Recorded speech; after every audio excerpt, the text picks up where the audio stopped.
तो यार जितना तुम हल्के में लेते हो इंग्लिश को, एक्चुअली में ये इतने हल्के में नहीं लेने का सब्जेक्ट है। I will not say you to do NCERT question, I will not say you to do some टोटके वाले question, I will not say you to do ये क्वेश्चन फलान डिंकान, ये सब कुछ नहीं। यानी कि अगर यहां से प्रॉपर 20 आ जाता है ना, तो समझो कि अगर फिजिक्स केमिस्ट्री मैथ या कहीं पर भी तुम थोड़ा सा नीचे भी जा रहे हो ना, तो इंग्लिश ही बचाएगा। बस आप ये 3 स्टेप करो ना, अब तुम्हारे नहीं आएंगे 35 + 40 में, तो फिर बताना। अब पुराने एग्जाम कैसे गए कैसे नहीं गए, इस बात को थोड़ा सा पीछे रखकर अब हम लोग फोकस करने वाले हैं कैसे सब्जेक्ट पे, जो सब्जेक्ट को लोग लेते हल्के में है, बट मैं बताता हूं इसका भी वेटेज बिल्कुल उतना ही है जितना आपके किसी मेन सब्जेक्ट जैसे मैथ, फिजिक्स या केमिस्ट्री का है। और अगर आपको लगता है कि इस सब्जेक्ट में मेरे को उतना ज्यादा टेंशन लेने की जरूरत नहीं है, तो एक्चुअली मैं आपको बताना चाहूंगा कि इसमें आपको टेंशन लेने की जरूरत है। 2 रीजन बता दे सकता हूं क्यों, लेकिन उससे पहले यह बता देता हूं कि जो भी बच्चों ने इंग्लिश में कुछ भी नहीं पढ़ा है, आज एक क्लास ले रहा हूं उस पे कि कैसे इंग्लिश को अब खत्म करें, 1 दिन में वाला हिसाब है, उसमें पूरा समझा दूंगा।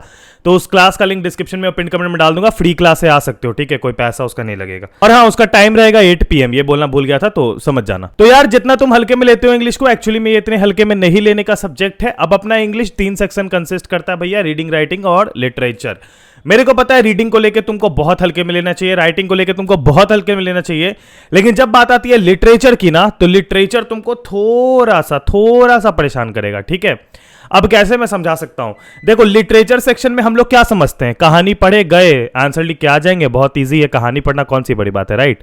तुम भी यही सोच रहे हो, बट यार रियलिटी ऐसा नहीं है। 12th English was a very drastic experience, क्योंकि भैया हमने भी उसे ऐसे ही हल्के में लिया था, सोचा था एक दिन में सारी कहानी पढ़ के चल जाएंगे, काम हो जाएगा, नहीं होता है। एकदम क्लियर कट, एकदम सिंपल आवाज में बोलना चाहूंगा कि नहीं होता है। नाउ अब एकदम क्लियर कट बताता हूं तुमको कि तुमको करना क्या पड़ेगा। देखो सिंपल सा हिसाब है, लिटरेचर सेक्शन में जो क्वेश्चंस आएंगे ना, वो क्वेश्चन ऐसे रहेंगे जो क्वेश्चन तुमको नहीं समझ आएगा। तो बेसिकली तुमको क्वेश्चन नहीं समझ में आएगा, तुमको आंसर सबका पता है लेकिन क्वेश्चन नहीं समझ में आएगा। और वही क्वेश्चन समझने के लिए तुमको जो करना पड़ेगा, तुमको करना पड़ेगा जितने भी सैंपल पेपर हैं सबके क्वेश्चन। अब हम लोग सेक्शन बाय सेक्शन जाएंगे कि किसमें हम लोग को कैसे पढ़ना है, किसमें हम लोग को कितना पढ़ना है, किसमें हम लोग को कौन सेक्शन पे फोकस करना है, किसमें किस सेक्शन पे फोकस करना है, सब बात करेंगे। लेकिन उससे पहले बताना चाहता हूं कि तुम लोगों में से जो भी बच्चे जेईई मेंस 2022 देने वाले हो, आप लोगों को बता दूं अनअकैडमी का कॉम्बैट होने वाला है कल, यानी कि 8 तारीख को सुबह 11 बजे। कल तुम लोग बहुत ही आराम से फ्री हो। 8 तारीख को सुबह 11 बजे अगर तुम कॉम्बैट अटेम्प्ट करते हो, तो इसमें तुमको 4 करोड़ प्लस के स्कॉलरशिप तुम जीत सकते हो। और साथ ही में इसमें जो क्वेश्चन होते हैं वो टॉप एजुकेटर के द्वारा बनाए जाते हैं, जिससे कि तुम अपनी जेईई से रिलेटेड काफी क्वेश्चन तुमको मिलेंगे।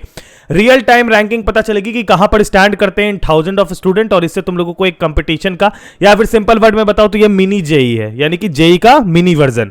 तो जरूर से अनअकैडमी कॉम्बैट को देना, ठीक है। डिफरेंट प्राइजेस तो जीतोगे, स्कॉलरशिप तो जीतोगे ही, साथ ही में चेक भी करोगे कि कहां पर स्टैंड करते हो।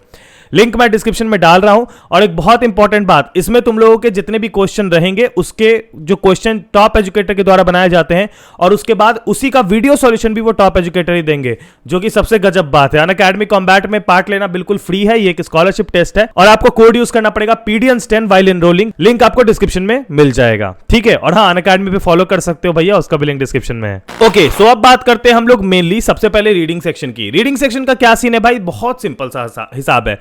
मैं ये नहीं कहूंगा रीडिंग सेक्शन के लिए तुमको कि तुम कोई बड़ा पढ़ के आओ रीडिंग सेक्शन, नहीं यार। Reading section, writing section are the most scoring, जिसमें कि रीडिंग सेक्शन के लिए मैं स्पेशली बोलना चाहूंगा कि just do at least 5 sample paper, at least 5 sample paper बस रीडिंग सेक्शन के लिए बना लो, क्योंकि इसमें मेन चीज टाइम मैनेजमेंट है। काफी बच्चे रीडिंग सेक्शन पढ़ने में भैया अपना सारा टाइम दे देते हैं और उनसे रीडिंग सेक्शन नहीं हो पाता एग्जाम में।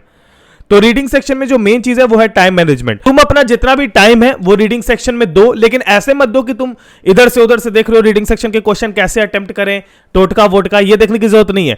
तुम सिंपली रीडिंग सेक्शन के लिए 5 सैंपल पेपर बना लो, रीडिंग सेक्शन के, काम खत्म। एंड अगर बात करें हम लोग राइटिंग सेक्शन की, तो राइटिंग सेक्शन में भी सेम कंसेप्ट लगेगा, यानी कि तुमको सिर्फ और सिर्फ राइटिंग सेक्शन में भी तुम 5 सैंपल पेपर बनाओ। तुमको जितने भी फॉर्मेट्स है जो आ रहे हैं तुम्हारे राइटिंग सेक्शन में, तुम बहुत अच्छे से अवेयर होगे। नहीं अवेयर हो तो सीबीएसई का सिलेबस चेक कर सकते हो, और क्या क्या आएगा राइटिंग सेक्शन में उसका फॉर्मेट चेक करो और उसको आंसर करने की कोशिश करो। और जब रीडिंग सेक्शन और राइटिंग सेक्शन आप 5-5 बना लो, तो आप समझ जाओ कि ये दोनों के लिए आप पूरी तरह से रेडी हो। हाँ, एक्यूरेसी अच्छी करनी पड़ेगी, धीरे धीरे स्कोर ज्यादा लाना पड़ेगा और थोड़ा अच्छे से लिखना पड़ेगा। That's all you need. अब बात करते हैं लिटरेचर सेक्शन की। देखो, लिटरेचर सेक्शन को लेकर जितना लोग इजी समझते हैं उतना इजी लिटरेचर सेक्शन नहीं होता। मैं बताता हूं लिटरेचर सेक्शन में मैक्सिमम स्कोर कैसे होगा। एक बहुत ही सिंपल सा हिसाब, if you want to score maximum, मतलब कि भैया एकदम फोड़ दे लिटरेचर सेक्शन, एक भी मार्क्स नहीं छोड़ के आए, तो एक बहुत ही सिंपल सा हिसाब है भैया।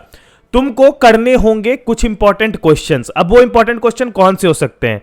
वो इंपॉर्टेंट क्वेश्चन होंगे प्रीवियस ईयर क्वेश्चन। लिंक तुम्हारा भाई डिस्क्रिप्शन में डाल देगा। बाकी बात आती है कि लिटरेचर सेक्शन में लिटरेचर पढ़े कहां से भैया? तो ये एक दिन का काम है भैया।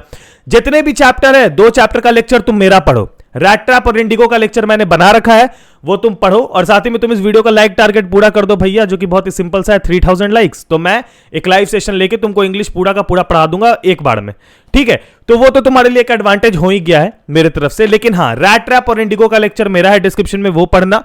उसके अलावा जितने भी लेक्चर्स हैं उसके लिए मैं तुम्हें कोई एजुकेटर, कोई मतलब कि अलग से कोई टीचर, यूट्यूबर नहीं बोलूंगा। हर किसी ने इंग्लिश अच्छा पढ़ाया है। तुम इंग्लिश की वीडियो किसी की भी देख सकते हो जिसको तुमको अच्छा लगता है, एक्सेप्ट रैट ट्रैप इंडिगो, क्योंकि मैंने बनाया है।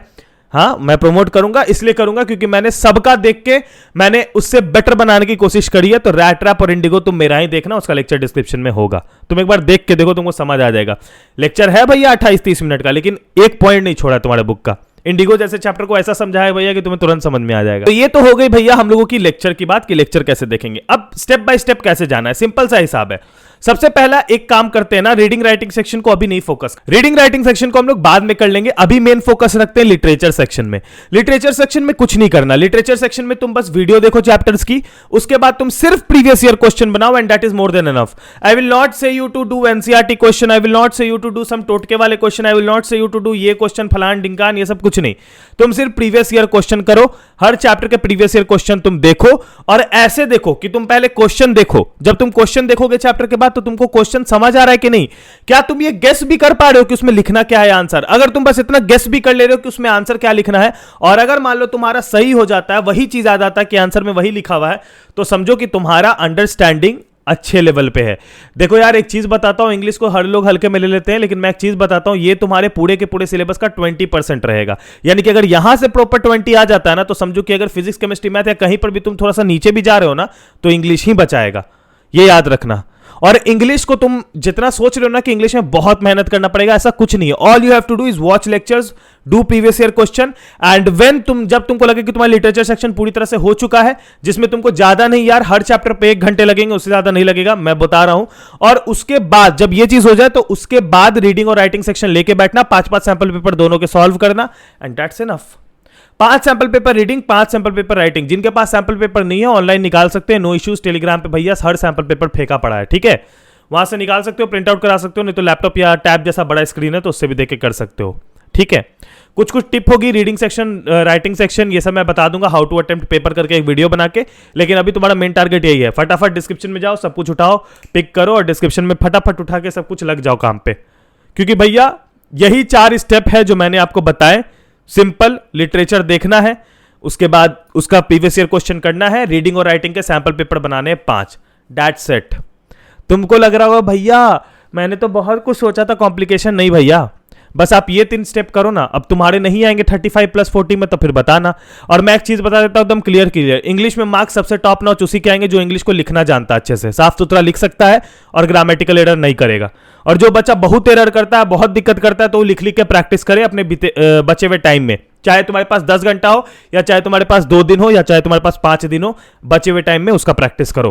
टिल देन अपना ख्याल रखना, bye bye, take in peace, जय हिंद, वंदे मातरम। मेरे को चलना है फटाफट फिजिक्स की वीडियो बनाने, तो वो बनेगी और वो आएगी जल्दी जल्दी।